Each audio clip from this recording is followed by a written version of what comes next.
Ah bordel, cette météo de ouf aujourd'hui, c'est trop cool. Ici c'est rigolo dans cette ville puisque tout ce qui est piéton, ça a tendance à être surélevé. Il y a la rue juste en bas. Et donc quand t'es en bas pour traverser tout, c'est hyper relou. Alors que tu vois, t'as des escalators, t'as des ponts ici absolument partout. Et donc t'es en hauteur, donc t'es un peu isolé de la circulation. Et c'est plutôt bien pensé en fait, je trouve. Alors pour aujourd'hui, on va aller visiter Big Buddha. Qui est sur l'île où il y a l'aéroport, c'est Lantau Island je crois. Ouais. On a décidé de prendre le ferry et de faire un stop à Discovery Bay. Alors Discovery Bay c'est... Comment on peut expliquer Discovery Bay? C'est une baie.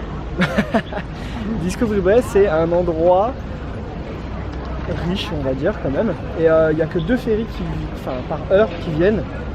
Donc il n'y en a pas si souvent que ça coûte à peu près 5 € pour prendre le ferry, il y a une demi-heure de ferry. Et donc ça fait une immense baie avec des résidences et tout, donc il y a des commerces, mais en fait c'est isolé, c'est à dire qu'à part le ferry et je crois des bus, sinon il n'y a pas d'autre moyen d'y accéder, donc c'est assez fermé et tout, c'est comme vivre un peu sur une petite île.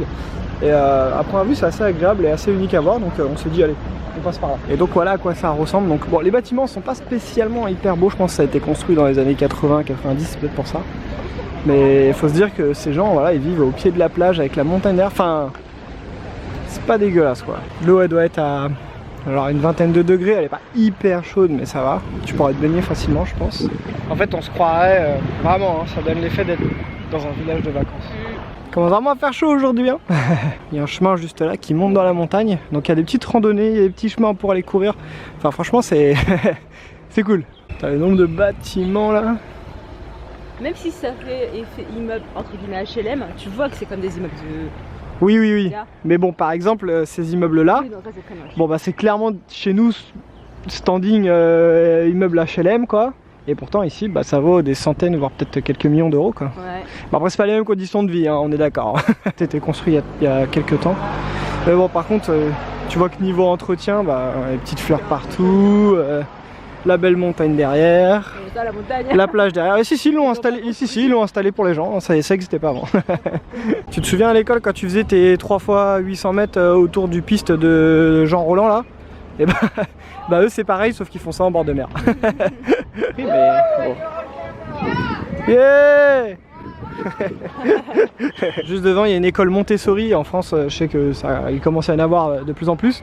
Là mais c'est très à la mode. Non mais ici on en voit partout et à première vue par contre bon c'est pas étonnant mais comme partout dans Hong Kong c'est hors de prix. Bon on est en semaine là, hein, c'est peut-être complètement différent le week-end mais là regarde comment c'est calme, il y a personne. C'est un truc de fou quoi. Je sais pas si Discovery Bay c'est vraiment le truc incontournable à faire quand tu viens à Hong Kong, mais si tu veux venir en semaine, je pense une plage, il fait beau, pas trop cher, parce que le ferry ça va, 5 balles c'est pas non plus un truc de ouf. Tu peux faire des petits restos tranquilles, la balade est sympa, c'est pas hyper grand. Bah, je pense que ça peut être une bonne idée, ouais, une bonne balade. Mais non, t'as vu? Ouais. Il y a un espèce de funiculaire qui monte jusqu'à la résidence qui est là quoi, mais c'est ouf. Et en bas tu vois toutes les petites voiturettes de golf parce que les gens se déplacent quasi essentiellement avec ces petites voiturettes là. Bon tu vois, petite vue sur la mer. Ouh, la vue sur Hong Kong aussi là-bas. Ouh là là, c'est pas mal du tout. Bon, je sais pas si on va bien voir, mais du coup bah ici là, c'est Hong Kong Island et on voit le gros truc là ici là, c'est la Sky 100 je pense.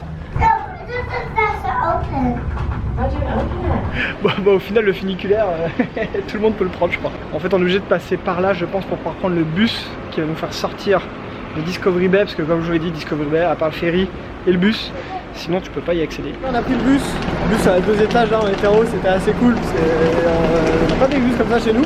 Par contre rempli de gosses, bref.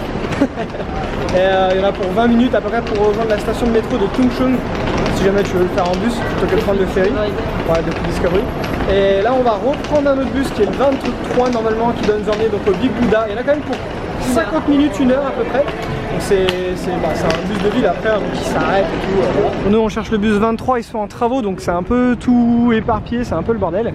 Mais en réalité c'est plutôt bien indiqué, il y a des affiches partout. Et donc ça c'est le Nyongping Cable Car, voilà c'est écrit. Les petites bouboules elles partent de là. Et donc si jamais tu veux pas prendre le bus comme ce qu'on va faire, tu peux prendre les petites bouboules. Et ça dure une demi-heure, c'est 2 fois plus rapide. Par contre c'est 10 fois plus cher parce que nous ça va nous coûter 2 € à peu près le bus. Alors que le cable car c'est une vingtaine d'euros à peu près. Mais bon, ça peut être sympa. Nous demain on a prévu une activité qui fait qu'on va déjà prendre des bouboules.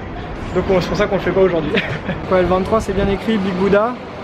Prochain départ 16h10 et il est 15h43. Bon, on vient d'arriver, au final ça nous a pris quoi, 40 minutes? Ouais, donc c'est plutôt rapide, la balade est assez sympa. Ça grimpe beaucoup et tout, et t'as des super belles vues sur la montagne, sur la mer et tout, donc très cool. La mer. Bah oui, on a vu la mer. Ah oui. Oui, parce qu'on a vu un gros réservoir d'eau aussi qui était joli, mais c'était pas la mer. Et on voit déjà le Bouddha en fait d'ici, c'est vrai qu'il est juste, il est énorme comme tous les Big Buddha qu'on a vu jusqu'à maintenant quoi. Voilà, il est juste là. Mais avant d'aller le visiter, t'as un petit village par là. Et après avoir vu, il y a des petits trucs à voir et tout. Vu qu'on n'est pas très loin de l'aéroport, si tu veux venir visiter ça juste après être arrivé ou juste avant de repartir, sache que tu peux déposer tes bagages. Putain, là, ils ont pas le bagage niveau encens, là, ceux du milieu, mais c'est même pas des encens à ce niveau-là, quoi. C'est abusé. Il y a un gros temple. Sympa comme endroit.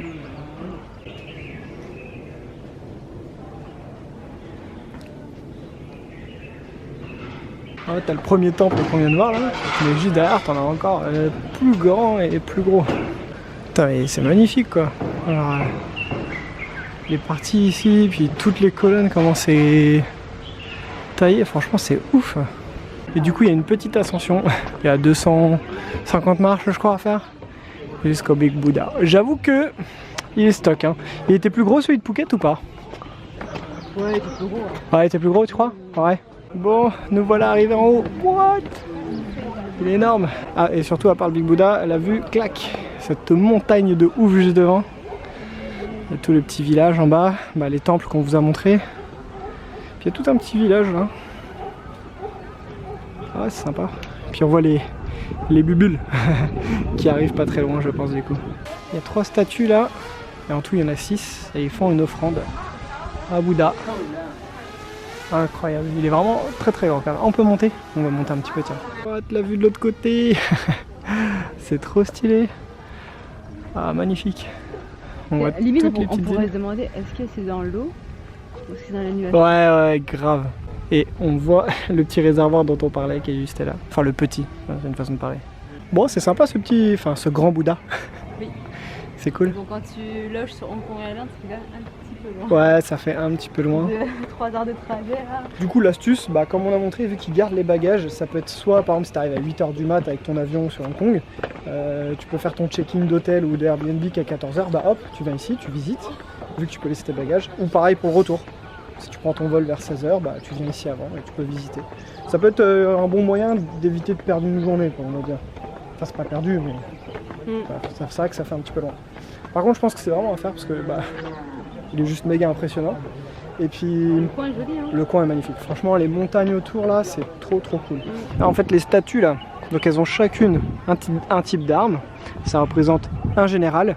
Et en fait, sur leur tête, juste là, ils ont chacune un signe zodiaque. Donc lui, ça doit être le dragon, je pense. Par contre, dans les signes zodiaques, ça représente chacun 2 heures de la journée. Ouais. Donc lui, c'est de 7h à 9h. Ouais. Donc lui, c'est de 11h à 13h. Et c'est le cheval. Et son arme, c'est un coquillage. C'est chelou quand même. Conque. Ouais, c'est un conque. Ouais. Voilà, il y a juste un petit peu d'attente quoi pour le bus. Oh putain. Oh merde, c'est horrible. Demain, on va faire une activité qu'on n'a pas fait jusqu'à maintenant, je crois. Parce qu'on va faire un parc d'attractions. On n'a encore jamais fait jusqu'à maintenant pendant notre voyage. Et là, ici, après avoir vu, il y en a un qui claque plus tôt. Donc demain, on va y aller. Alors les parcs d'attractions, à filmer, c'est juste pas possible.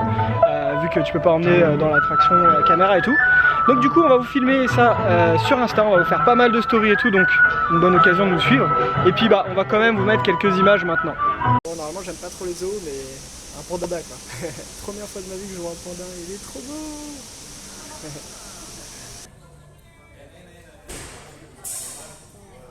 Truc de ouf. Qu'est-ce qu'il fait? Il y a de la grosse attraction ici. On va voir ce que ça donne, si c'est sympa ou pas. Partout où on a été, il y a du monde partout. Et là, parc d'attractions, il n'y a personne aujourd'hui, regardez là. C'est un truc de ouf et c'est même pas l'heure de fermeture, c'est trop cool. Petit débriefing, nous on a passé une journée de ouf à Ocean Park, c'était vraiment génial, la météo parfaite. Je ne saurais pas expliquer pourquoi, mais il n'y avait absolument personne dans le parc, même Aiden, le copain de ma cousine qui était avec nous, qui a été plein de fois à Ocean Park. C'était la première fois qu'il voyait le parc aussi vide, donc on a vraiment eu beaucoup de chance. On a pu faire les attractions des fois 4 fois, des fois on descendait même pas de nos sièges, on enchaînait, donc on a vraiment pu profiter à 100% du parc. Apparemment c'était, déjà on était en semaine. Ouais, on était en semaine, ouais. Et en plus de ça, on était sur la période après Nouvel An chinois, et en fait déjà pendant la période Nouvel An chinois, les gens dépensent beaucoup d'argent. Voilà. Donc c'est pas tellement le moment de ressortir et de redépenser de l'argent, donc c'est peut-être une des raisons aussi. Donc l'entrée c'est une 50aine d'euros à peu près. Ouais. Si jamais les zoos ça te gêne, bah... Ça te gêne. Ouais, si jamais tu veux pas encourager l'exploitation des animaux dans les zoos, et ben dans ce cas-là, faut soit pas y aller, soit t'y vas pas, mais bon, tu sais que ton argent il participe un peu quand même. Nous, on n'aime pas trop les zoos, d'habitude on en fait jamais, mais là on s'est dit quand même, il y a des animaux, c'est vraiment rare de les voir, quoi, comme les pandas. Ouais. Et ensuite il y avait des morses, il y avait des phoques, ça on voit un peu plus déjà, mais bon, c'était essentiellement pour les pandas quand même. C'était la première fois de ma vie perso que je voyais des pandas. Les attractions sont vraiment pas mal, il n'y a pas tant d'attractions que ça, que ce soit à Sensation ou même de manière générale, mais ça va, il y a quand même moyen d'y passer une bonne journée, donc nous on est vraiment contents d'y avoir été. Allez, aujourd'hui on se rend à Macao, hélicoptère bien évidemment, donc héliport, departure gate c'est par là, bah vas-y c'est parti hein. Ou alors sinon on va prendre le turbojet à 10 € et ça ira très bien. Nous voilà arrivés à Macao. Donc Macao, bah il y a la vieille ville, et après c'est surtout connu pour être le Las Vegas chinois. Donc beaucoup de casinos, des copies certaines qui sont des copies conformes de celles de Las Vegas. Donc on a pris le ferry, c'est un ferry, le dock il est tout à gauche de tous les piers, et c'est spécial Macao. Et ça nous a coûté 40 €, un petit peu moins de 40 € pour faire l'aller, donc aller-retour c'est 80 € à peu près. À deux, ouais bien sûr. Pour venir à Macao, il faut son passeport, parce qu'il y a un passage de douane. La monnaie ici c'est le pataka, mais ils acceptent quand même les dollars hongkongais, ça y a pas de souci. Et c'est une ancienne colonie portugaise, donc du coup il y a plein de trucs portugais, quasiment tout est traduit en portugais. Donc ça va être assez rigolo de voir ça. Voilà, là on est dans le vieux centre, on a pris le bus numéro 3, on est en plein centre-ville. La place elle est énorme. Il y a blindé de monde. Il y a plein de monde. Et c'est drôle parce que comme disait Joe, vu que c'est dans une colonie portugaise, bah, il y a des spécialités culinaires portugaises, dont les espèces de flans, je crois que c'est les... Paista de nata, je crois. Ouais, les nata, je sais pas quoi. Espèces de paille, les tartes flans là. Et ici ils appellent ça des egg tarts. Ouais, et c'est vraiment drôle hein, de voir le mélange des deux cultures, c'est trop bizarre. Bah en fait on est habitué à ce que ça soit écrit en chinois, et bon, comme la langue touristique principale c'est l'anglais, bah souvent c'est écrit chinois-anglais. Bah ici c'est essentiellement écrit en chinois et en portugais. Donc genre pour le bus, bah, c'est écrit en chinois ou en portugais. On parle pas portugais. Bon, vu que c'est une langue latine, ça va, tu t'y retrouves un petit peu, mais ça fait bizarre quand même. Un autre truc qui fait bizarre, et je pense que ça saute aux yeux, c'est l'architecture ici. Parce que bah ça fait pas du tout architecture chinoise, et ça ressemble pas du tout à Hong Kong. En Europe hein. Bah ouais, ça fait un peu ça. Alors bizarrement moi je trouve que ça fait un peu plus Rome. Je sais pas pourquoi j'ai jamais été à Rome, donc j'en sais rien, mais ça me fait plus penser à ça. Mais bon, je suppose que c'est une architecture vraiment d'influence portugaise du coup. Farmacia Popular. Ah c'est stylé franchement.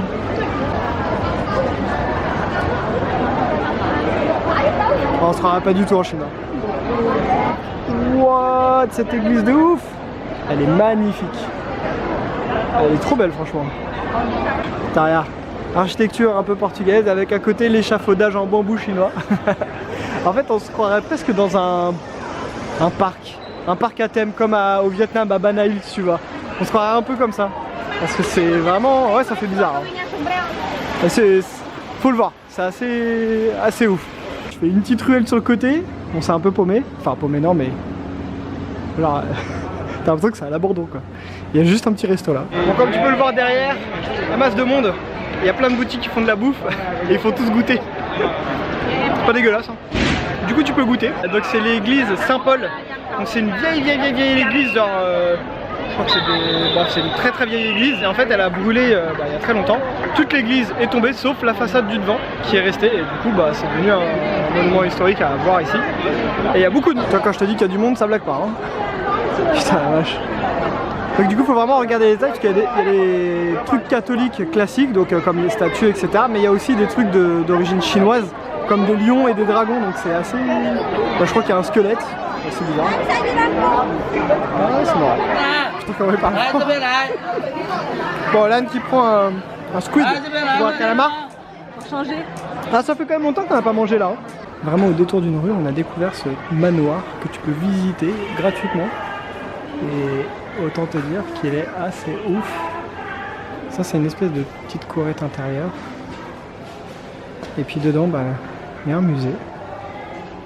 Il raconte comment ça a été construit ça. Non, ce que ça représente, c'est typiquement l'architecture d'une maison chinoise en fait. Ah, typiquement chinois. C'est vraiment fait sur la symétrie et tu as toujours l'entrée, le tea hall, là tu prends thé, et là c'est le principal senior hall. D'accord. Une maison chinoise toujours comme ça.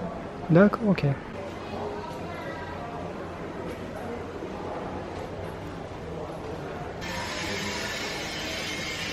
Bon, les petites rues sont vraiment très sympas ici. Là, tu vois la petite fontaine et tout, c'est trop stylé. Et là, elle a jamais goûté une pastéis de nata. Je sais pas si ça se dit comme ça, pastéis de nata. Bon, bref, une nectar. Pour le coup, c'est plus facile à dire. Elle a jamais goûté, donc elle m'a dit goûte. Dis-nous ce que tu en penses. Chaud. Ah, elle est chaud? Ouais. Ah, c'est cool. C'est lourd, hein. Alors maintenant que tu as la bouche pleine, je vais te demander, tu l'as payé combien? 8 $. Ce qui fait un tout petit peu moins de 1 €. Ça doit faire 90 centimes.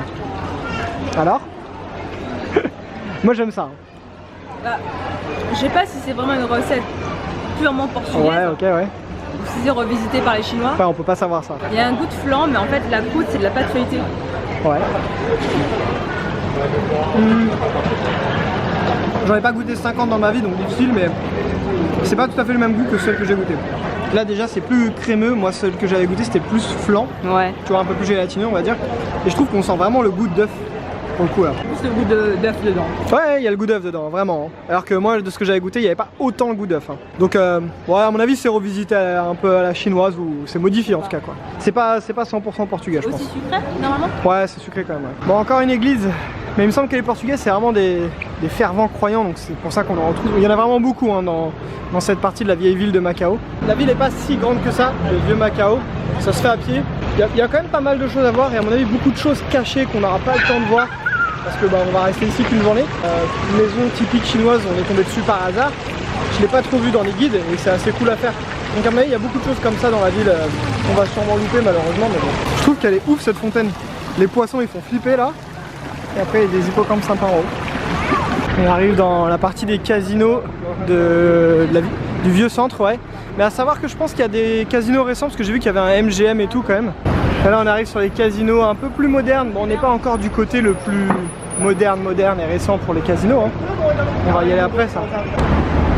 Enfin, ils sont tellement massifs les bâtiments. Et là elle a raison, le MGM il est juste là. Et c'est vrai qu'elle a remarqué que ça fait bronze, argent et or le bâtiment. Celui de Vegas il est comme ça. J'en ai strictement aucune idée. On verra ça à la fin de l'année.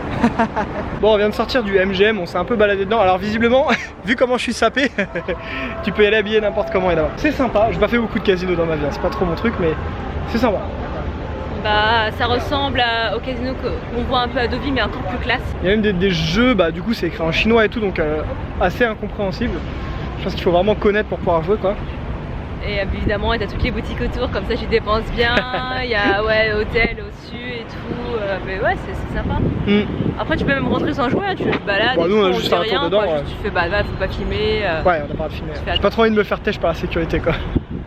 Et alors, vraiment, celui-ci là, il s'appelle le Grand Lisbonne. Je le trouve vraiment mais incroyable. Ce bâtiment, il est fou quoi. Il est vraiment fou. Et juste ici, c'est la tour de Macao.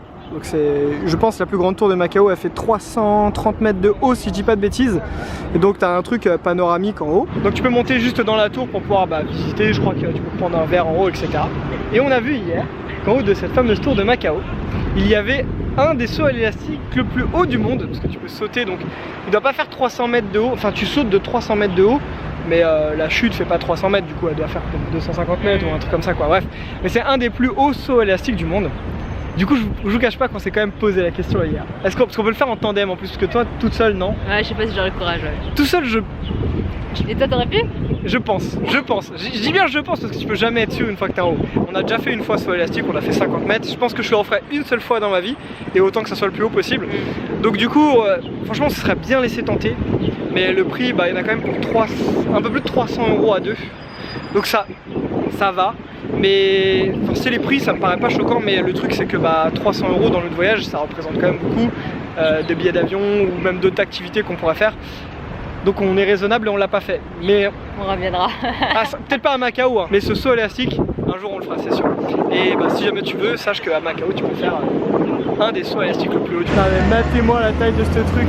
Bon, là Nel, ce qu'elle a vu c'était ça, les fruits de mer là. Je pense que ça doit faire à peu près partie du même. Après on va vous les montrer, il y a le Vénitian, le Parisian. Toi tu vas aller voir le prix du buffet de fruits de mer, c'est ça? Le Urban Kitchen. À mon avis ça va être cher, hein. Bon, on est rentré dans Galaxy parce que là on veut vraiment voir le prix du menu. Et j'avoue que c'est quand même vraiment beau dans l'hôtel, hein. Genre ce cochon là, il est énorme. Du coup il y a McDo et tout. Le casino est juste en face. En fait ça fait juste quelque chose de très luxueux. Mais Tsuiwa, on y a mangé à ce restaurant à Central sur Hong Kong Island. Très bon. Ouais.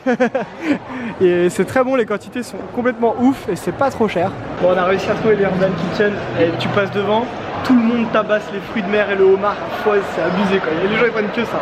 Bref, on a regardé les prix. Si on était venu ce midi, alors peut-être qu'ils servent pas autant de choses le midi, je sais pas, mais le midi c'est moins de 30 €. Donc ça va, je trouve. Ouais. Ça va. Par contre le soir ça passe à 55 € quasiment. Donc vu qu'on est deux, ça fait 110 €. Ça fait cher, donc tant pis, on ira manger McDo. Non, j'en sais rien, mais on ira manger autre chose quoi. On est au Vénitian. Bon, on nous a demandé notre carte d'identité, enfin notre passeport pour rentrer dans le casino cette fois, qui est juste gigantesque de ouf. Et je te laisse apprécier le plafond du Vénitian qui est juste incroyable. C'est abusé. Je vais passer pour un pauvre type, mais un escalator, pas droit. C'est la première fois de ma vie que je vois ça. C'est ouf. Ah bah oui, c'est vrai que dans le Vénitian, il y a une reconstitution comme si tu étais dans la rue et avec les canaux de Venise. Oh, c'est stylé. Ah ouais, puis c'est grand. Il y a des petites barques et tout, toutes les pièces au fond. Abusé. Alors en fait, on était en train de se dire en sortant du Galaxy qu'il n'y avait pas tant de trucs à voir que ça. Les centres commerciaux sont gigantesques, etc. Franchement, j'avoue, c'est assez ouf à voir. Mais là, le Vénitian et le Parisian, ils envoient du pâté parce que du coup ils sont connectés. Et donc tu peux faire 6 heures de marche de shopping, mais c'est joli en plus, donc même juste pour se balader c'est cool. Et là il faut qu'on vous montre ce qu'il y a dans le Parisian. Voilà, ils ont juste reconstitué une tour Eiffel. Voilà, rien que ça. Alors là du coup en termes de style, on a complètement changé. Un style beaucoup plus parisien fatalement, avec des restaurants qui s'appellent La Seine, ce genre de choses quoi. Ah mais sérieux, mate-moi le hall d'entrée du Parisian quoi. Non mais c'est abusé quoi. Ah là, mais mate-moi ça quoi. C'est tellement ouf. Ah sérieux, franchement ils mettent vraiment le pâté quoi au niveau déco, hein. C'est trop beau. Peinture au plafond, les lustres et tout, c'est dingue. On se croit à Versailles quoi. J'avoue ça fait parisien. Le style est là. C'est joli, tous les hôtels illuminés et tout là. Bon, voilà à quoi ressemble la tour Eiffel. Un peu plus bling bling que la nôtre quand même, hein. Elle est haute quand même, hein, ça va, hein. La tour Eiffel qui se met à se pimper et à faire je sais pas quoi là.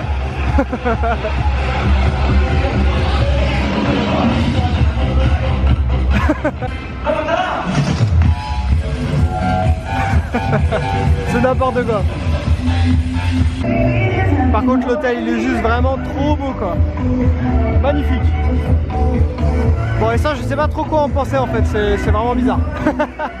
C'est drôle mais c'est bizarre. Bon voilà, on va prendre le ferry retour, il est 20h13. Alors à savoir qu'on passe en tarif de nuit, donc le retour normalement doit coûter un petit peu moins cher que l'aller si vous le prenez en journée, mais en nuit il coûte 40 $ de plus. Voilà, c'est juste la petite info. Ça fait 5 € de plus. Ouais. Ouais voilà.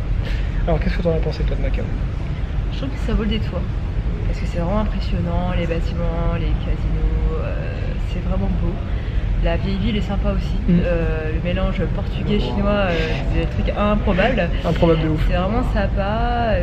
Par contre, étant donné que nous on joue pas au casino, qu'on passe pas de nuit à l'hôtel et tout, pour une journée ça fait beaucoup de dépenses. Ouais. Parce que ça fait une heure aller et 1 heure retour, donc 2 heures au total. Et après à 2 ça fait dans les 100 € juste pour le ferry, sachant qu'après sur place tu payes les bus, donc c'est pas extrêmement cher, mais c'est 70 centimes par-ci, 70 centimes par-là. On a dit les casinos, la tour Eiffel, les lumières de nuit, la vieille ville, le côté portugais, je répète un peu ce que tu as dit, mais bon, Franchement, moi j'ai bien aimé. Et par contre, je la rejoins, le prix est juste du ferry trop cher. Je trouve trop cher. Moi je pense que si tu veux vraiment kiffer Macao et rentabiliser le prix du trajet, parce que nous c'est ça qui nous pose un peu problème, je trouve que le prix est cher, il faut venir peut-être soit une très grosse journée où tu te dis je claque ma thune et je kiffe, ou un week-end. Et là, ça vaut vraiment le coup. De venir une journée comme ça, si t'as pas fait Vegas, pourquoi pas, mais voilà, si ça te dérange pas de mettre le prix du ferry. De retour sur Hong Kong Island, et la vue sur la baie, elle est quand même vraiment super sympa.